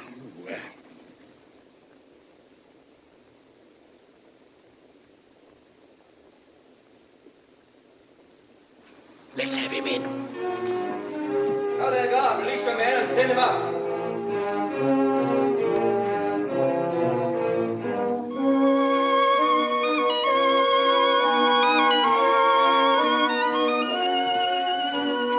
Who's to dine with us besides Cleopatra? Polydorus, the Sicilian. Oh, that popinjay. Come, the popinjay is an amusing dog. Tells a story, sings a song, and saves us the trouble of flattering the queen. Well, he can swim a bit and fence a bit. It might be worse if only he knew how to hold his tongue. But God's forbid he should ever learn. Ah, Pothinus. You're welcome. What's the news this afternoon? Caesar, I come to warn you of a danger and to make you an offer. Never mind the danger. Make the offer. Never mind the offer. What's the danger? Caesar, you think that Cleopatra is devoted to you. My friend, I already know what I think. Come to your offer. I will deal plainly. I know not by what magic you have been enabled to defend a palace and a few yards of beach against a city and an army. But we know now that your gods are irresistible and that you are a worker of miracles. I no longer threaten you. Very handsome of you indeed. So be it. You are the master. Yes, my friend. But what then? Spit it out, man. What have you to say?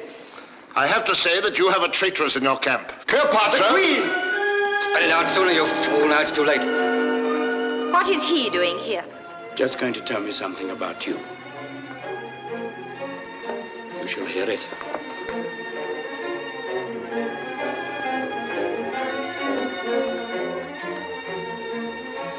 Proceed, Pothinus. Caesar! Out with it. What I have to say is for your ears, not for the queen's. There are means of making you speak. Take care. Caesar does not employ those means. My dear, when a man has anything to tell in this world, the difficulty is not to make him tell it, but to prevent him from telling it too often. Let me celebrate my birthday by setting you free. Farewell. We shall not meet again. Caesar, this mercy is foolish. Will you not give me a private audience? Your life may depend on it. Hold there, guard. Pass the prisoner out. He's released. Now, over you. You've lost your chance. I will speak. You see, torture wouldn't have wrung a word from him. Caesar, you have taught Cleopatra the arts by which the Romans govern the world. Alas, my friend, they cannot even govern themselves. What then? What then? Are you so besotted with her beauty that you do not see that she is impatient to reign in Egypt alone, and that her heart is set on your departure? Liar! What? Protestations? Contradictions? No, I do not deign to contradict. Let him talk. From her own lips I have heard it. You are to be her cat's paw. You are to tear the crown from her brother's head and set it on her own, delivering us all into her hand, delivering yourself also. And then Caesar can return to Rome, or depart through the gate of death, which is nearer and surer. Well, and is not this very natural? Natural? That you do not resent treachery? Resent? Well, thou foolish Egyptian, what have I to do with resentment? Do I resent the wind when it chills me? Or the night when it makes me stumble in the darkness? Tell me such a story as this is to tell me that the sun will rise tomorrow. But it is false, I swear it. It is true. Though you swore it 1,000 times and believed all you swore.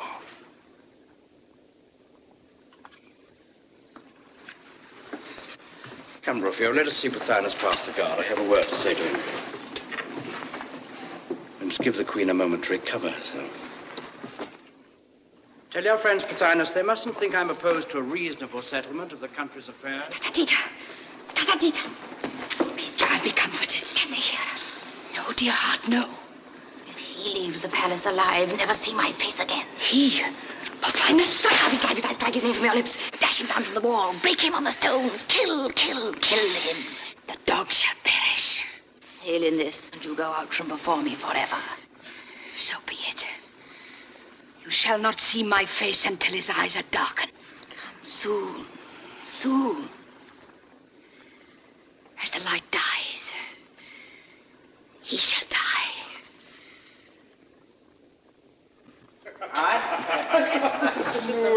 So you come back to me, Caesar. I thought you were angry. Welcome, Apollodorus.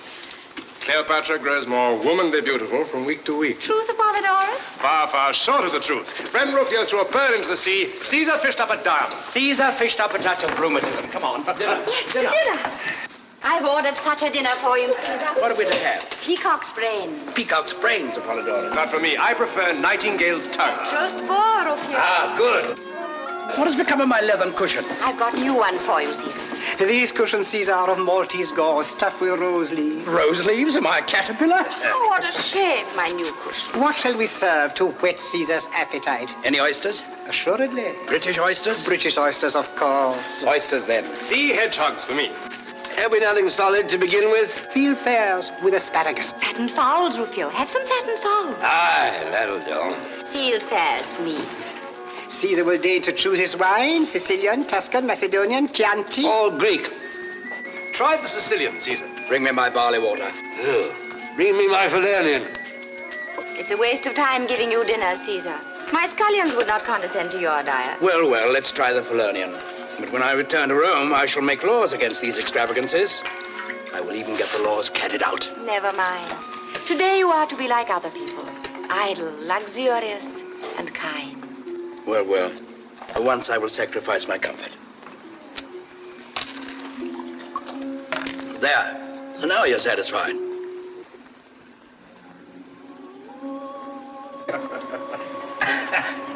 And you no longer believe I long for your departure for Rome. I no longer believe anything. My brains are asleep. Besides, who knows whether I shall return to Rome? Huh? What?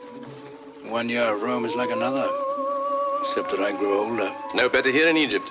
The old men, when they're tired of life, say, we have seen everything except the source of the Nile. Why not see that? Cleopatra, will you come with me and drag the flood to its cradle, in the heart of the regions of mystery? Shall I make you a new kingdom and build you a holy city there in the great unknown? Yes, you shall. Now you'll conquer Africa with 2 legions before I finish the roast boar. No scoffing. This is a noble scheme. Come, let's name the holy city and consecrate it with Sicilian wine. Cleopatra shall name it herself.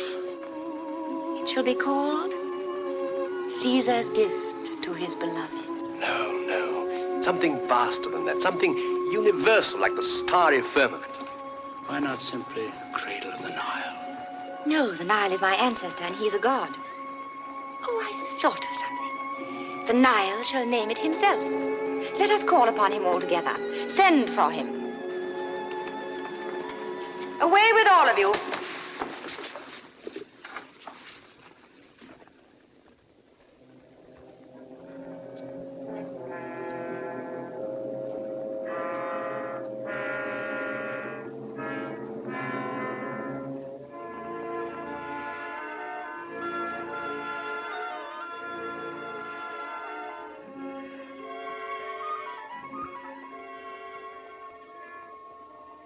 Go, I am a priestess and have power to take your charge from you. What hocus pocus is this? It is not hocus pocus. To do it properly, we should kill something to please him. But perhaps he will answer Caesar without that if we spill some wine to him. Why not call on our hawk-headed friend there? Shh. He will hear you and be angry. The source of the Nile is not in his district, I expect. Now let us call on the Nile all together. You must say with me, send us thy voice, Father Nile. Send us thy voice, Father Nile. What was that? What was It is nothing. They are beating some slave. Nothing. A man with a knife in him, I'll swear. A murder? Silence. Did you hear that? Another cry? No, it's that. Something fell, I think. Something with bones in it, huh? Rufio. Will you leave me, Caesar? Apollodorus, are you going? Faith, dearest queen, my appetite is gone. Apollodorus, go down to the courtyard. Find out what has happened. Your soldiers have killed somebody, perhaps. What does it matter? This must be seen to.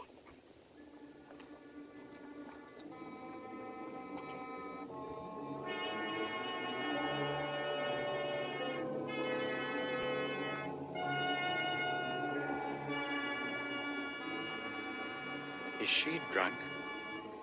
Not with wine.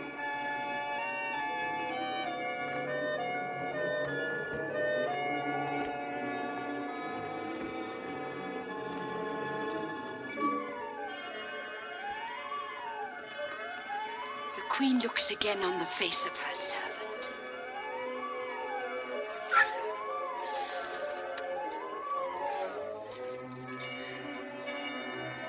There's some mischief between those two.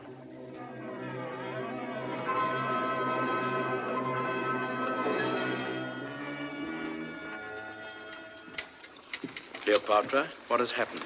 Nothing, dearest Caesar, nothing. I am innocent. Dear Caesar, are you angry with me? Why do you look at me so? I have been here with you all the time. How can I know what has happened? That is true.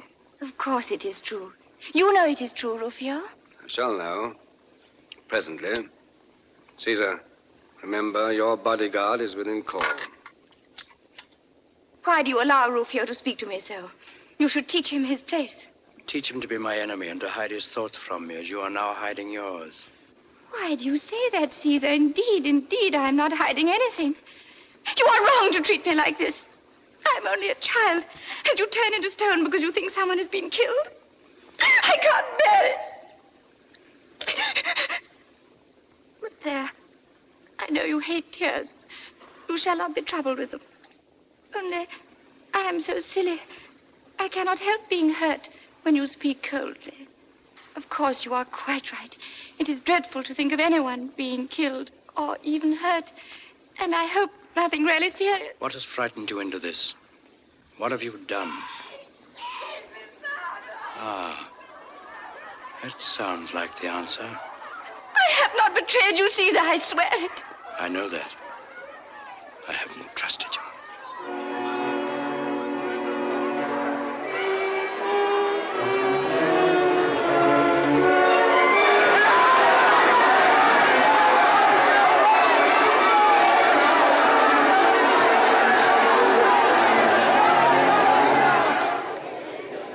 Town's gone mad, I think. They're for tearing the palace down and driving us into the sea straight away. We laid hold of this renegades. We were clearing them out of the courtyard. Release him. What has offended the citizens, Lucius Septimius? What did you expect, Caesar? Pothinus was a favorite of theirs. What has happened to Pothinus? I set him free here but an hour ago. Did they not pass him out? Aye, through the gallery arch, 60 feet above ground, with 3 inches of steel in his ribs. He is as dead as Pompey. We are quits now as to killing. You and I. Assassinated. Our prisoner. Our guest. Rufio. Whoever did it was a wise man. And a friend of yours. But none of us had a hand in it. No, it's no use frowning at me. He was slain by order of the Queen of Egypt.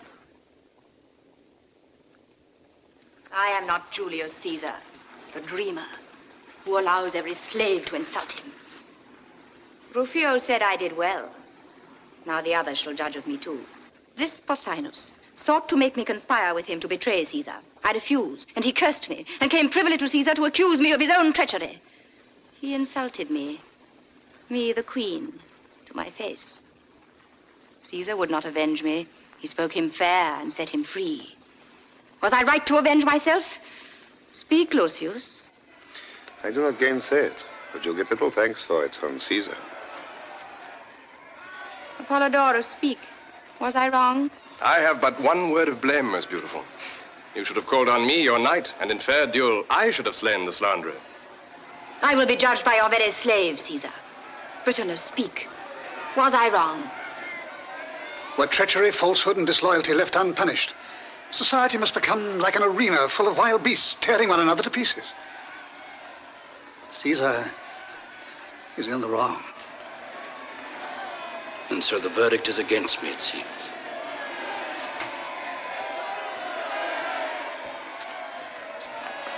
Listen to me, Caesar. If one man in all Alexandria can be found to say I did wrong, I swear to have myself crucified on the door of the palace by my own slaves. If one man in all the world can be found, now or forever, to know that you did wrong, that man will have either to conquer the world as I have or be crucified by it. Do you hear? These knockers at your gates are also believers in vengeance and in stabbing. You have slain their leader. It is right that they should slay you. And so to the end of history. Murder shall breed murder, always in the name of right and honor and peace, until the gods are tired of blood and create a race that can understand. Let the Queen of Egypt now give her orders for vengeance and take her measures for defense, for she has renounced Caesar. You will not desert me, Caesar. You will defend the palace. You have taken the powers of life and death upon you. I am only a dreamer. But they will kill me. Why not? In pity. Pity? What has it come to this so suddenly that nothing can save you but pity? Did it save Pothinus?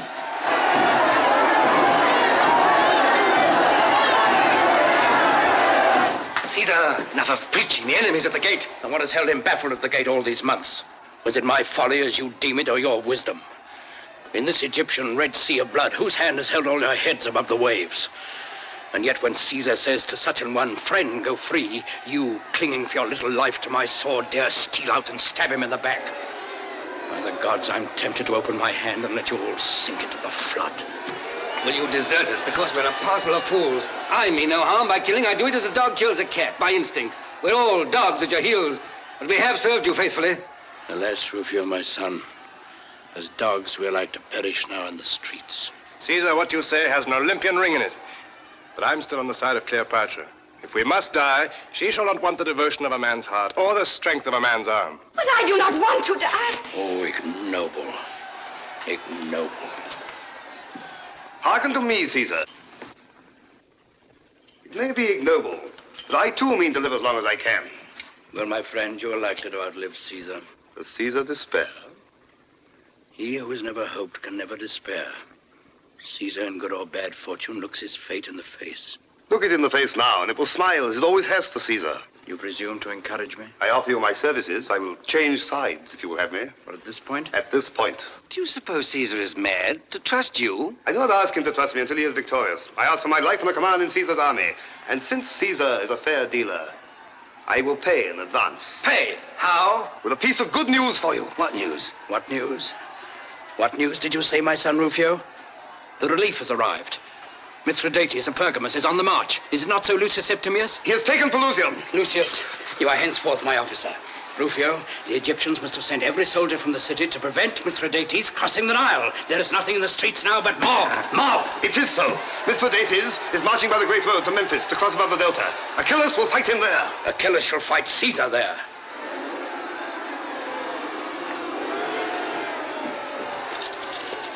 See, Rufio.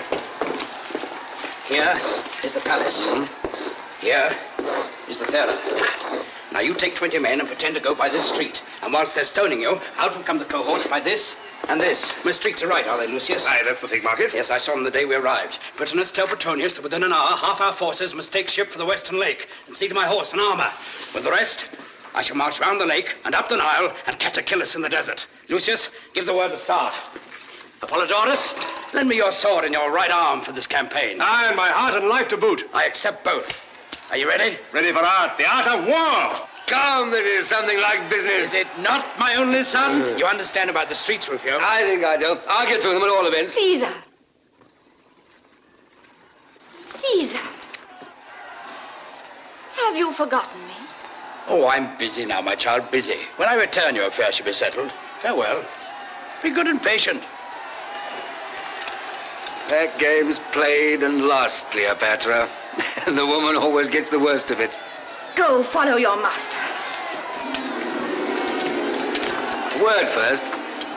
Tell your executioner that if Pothinus had been properly killed in the throat, he wouldn't have called out.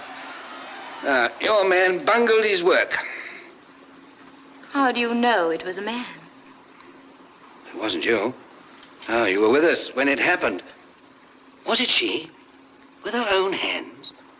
Whoever it was, let my enemies beware of her. Look to it, Rufio. You who dare make the Queen of Egypt a fool before Caesar. I will look to it, Cleopatra.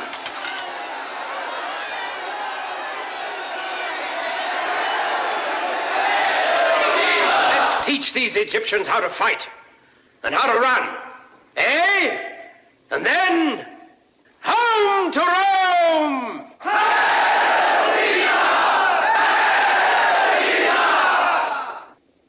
Tita!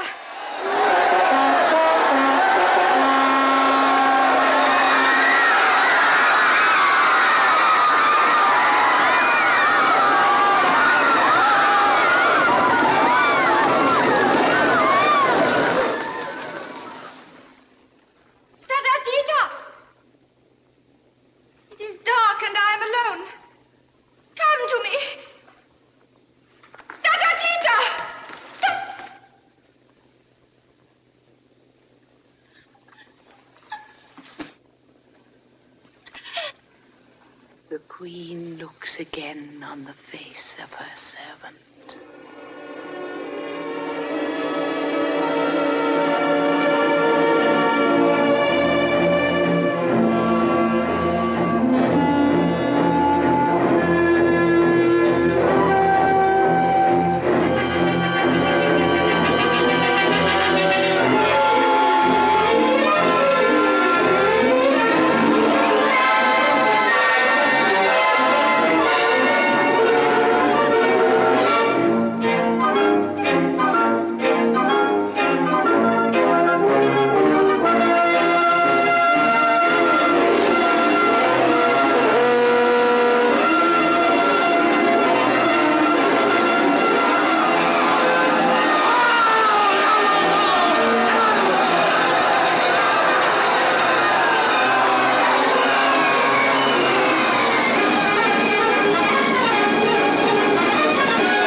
Of whose genius you are the symbol. Part brute, part woman, and part God. Here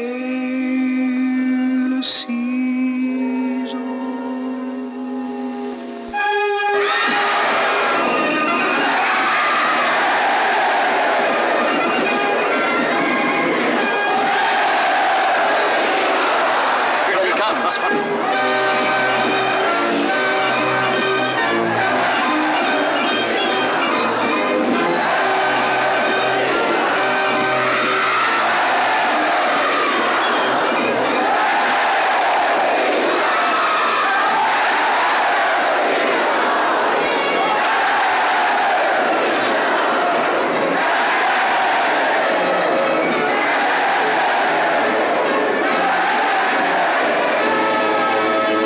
I see my ship awaits me. The hour of Caesar's farewell to Egypt has arrived. And now, Rufio, what remains to be done before I go? Why, you've not yet appointed a Roman governor for this province. What say you to Mithridates of Pergamus? Why, that you want him elsewhere. Indeed. Well, what do you say to yourself? I, a governor? Are you dreaming? Do you not know I'm only the son of a freedman? Has not Caesar called you his son?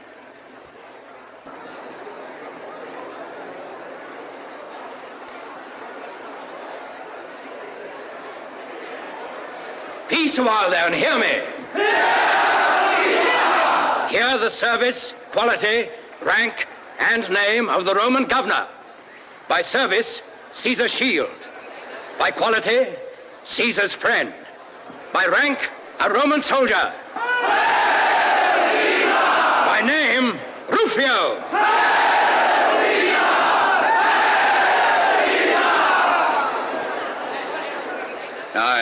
I'm Caesar's shield. But what use will I be when I'm no longer on Caesar's arm?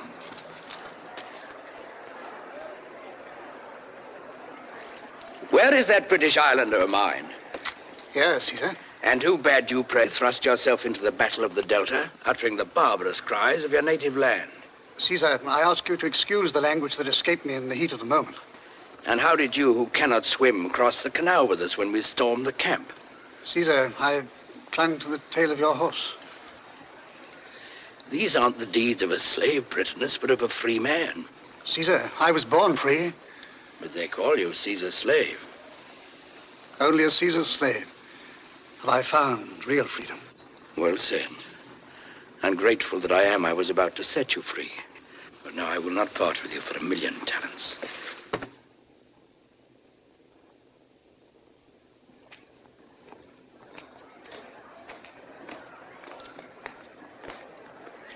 That Roman knows how to make men serve him. Apollodorus, I leave the art of Egypt in your charge. Remember, Rome loves art and will encourage it. I understand, Caesar. Egypt must pay her tribute to Rome in art. And now what else have I to do before I embark? There's something I cannot remember. I wonder what it can be. Well, it must remain undone. We must not waste this favorable wind. Caesar, I'm loath to let you go back to Rome without your shield. There are too many daggers there. It matters not. I've always disliked the idea of dying. I'd rather be killed. Farewell, Rufio. Farewell. Farewell, Apollodorus.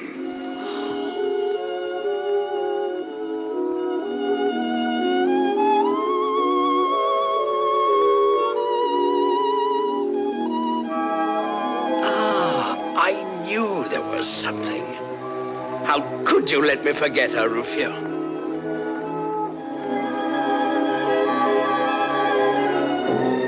Has Cleopatra no part in this leave-taking?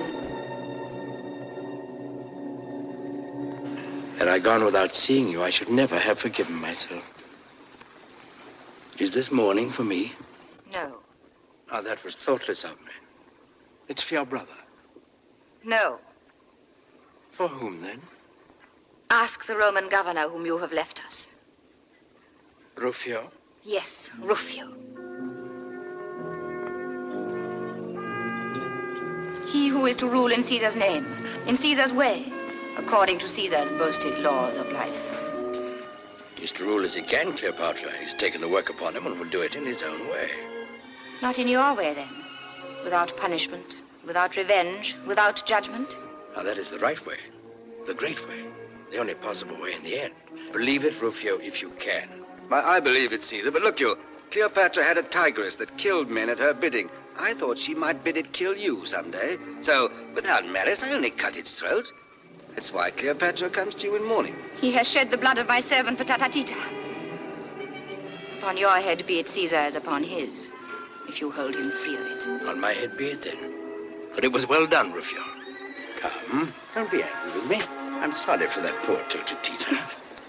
Ah, you're laughing. Does that mean reconciliation? No, no, no. Only it is so ridiculous to hear you call her Tota Tita. As much a child as ever, Cleopatra. Haven't I made a woman of you after all? Oh, it is you who are a great baby. You make me seem silly because you will not behave seriously. But you have treated me badly, and I do not forgive you. Bid me farewell. I will not. I will send you a beautiful present from Rome. Beauty from Rome to Egypt, indeed. What can Rome give me that Egypt cannot give me? That's true, Caesar. If the present is to be really beautiful, I shall have to buy it for you in Alexandria. You're forgetting the treasures for which Rome is most famous, my friend. You cannot buy them in Alexandria. What are they, Caesar? Her sons. Come, Cleopatra, forgive me. and bid me farewell.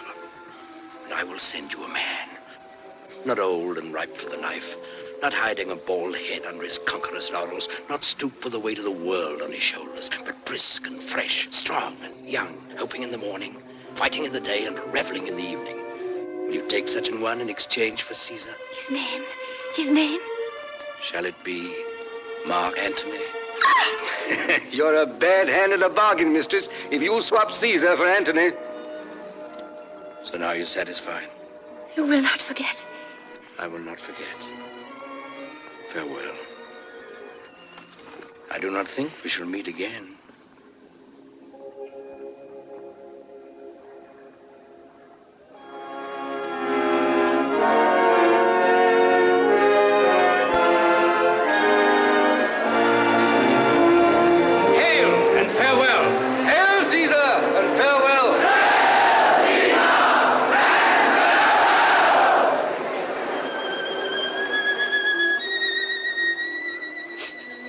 No tears, dearest queen. They stab your servant to the heart.